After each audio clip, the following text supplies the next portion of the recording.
रात के सन्नाटे में चारों ओर काले बादल घिर आए थे और चांद की हल्की सी रोशनी पुरानी हवेली पर पड़ रही थी।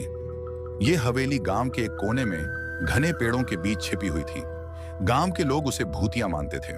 कहते हैं कि इस हवेली में वर्षों पहले एक हादसा हुआ था, जिसके बाद से वहां से अजीब आवाजें आने लगीं और लोग डर के मारे वहां जाने से कतराते थे।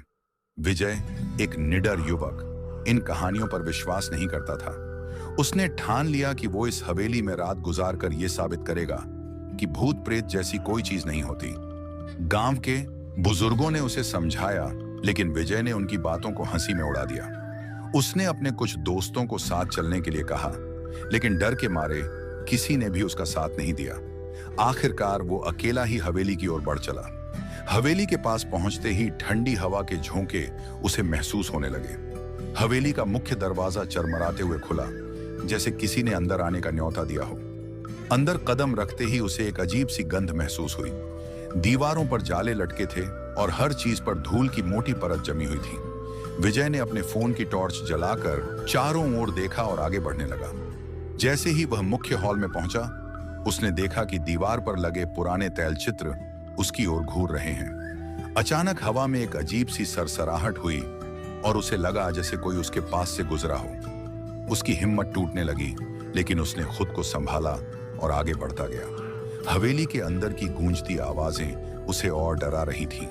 तभी उसे एक कमरे के दरवाजे पर खरोंच के निशान दिखाई दिए, जैसे किसी ने दरवाजे को खोलने की कोशिश में अपने नाखून तोड़ दिए हों।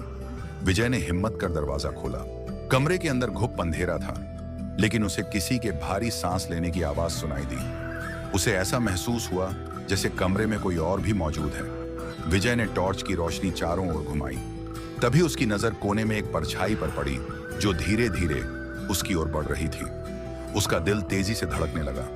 उसने सोचा कि बाहर की ओर भाग जाए, लेकिन उसके कदम मानो जमीन से चिपक गए थे। वो जड़ होकर वहीं खड़ा रहा। वो परछाई अब बिल्कुल उसके सामने थी। विजय ने टॉर्च ऊपर की ओर देखा। उसका खून जम गया। उसके सामने एक भयानक चेहरा था। उसकी आंखें जल रही थीं और मुंह से खून टपक रहा था। विजय के मुंह से चीख निकलने ही वाली थी कि उस परछाई ने धीरे से कहा, तुम यहां क्यों आए हो? विजय कांपते हुए पीछे हटने लगा, लेकिन वह दरवाजे से ठोकर खाकर गिर पड़ा। तभी उस परछाई ने भयानक हंसी के साथ कहा, अब तुम मेरे बंधन में हो। कोई भी यहां आता है वो जिंदा वापस नहीं जाता। विजय ने खुद को छुड़ाने की कोशिश की, पर उसे लगा जैसे उसके चारों ओर हवा भारी हो गई है और उसका दम घुटने लगा है। अचानक हवेली की पुरानी घड़ी ने 12 बजाए और हवेली के अंदर एक अजीब सन्नाटा छा गया। विजय ने खुद को बाहर की ओर घसीटना शुरू किया। किसी तरह वह दरवाजे तक पहुंचा और बाहर की ओर दौड़ पड़ा।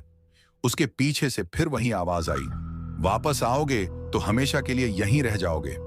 विजय ने गांव वापस पहुंचकर सबको अपनी आप बीती सुनाई, लेकिन उसकी हालत इतनी खराब हो चुकी थी कि उसे कुछ दिन तक बुखार ने जकड़े रखा।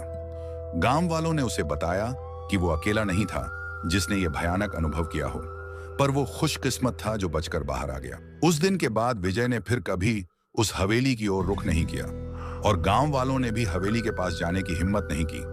कहते हैं कि अब भी वो परछाई वहां भटक रही है, किसी और की तलाश में जो उसकी कैद में फंस सके।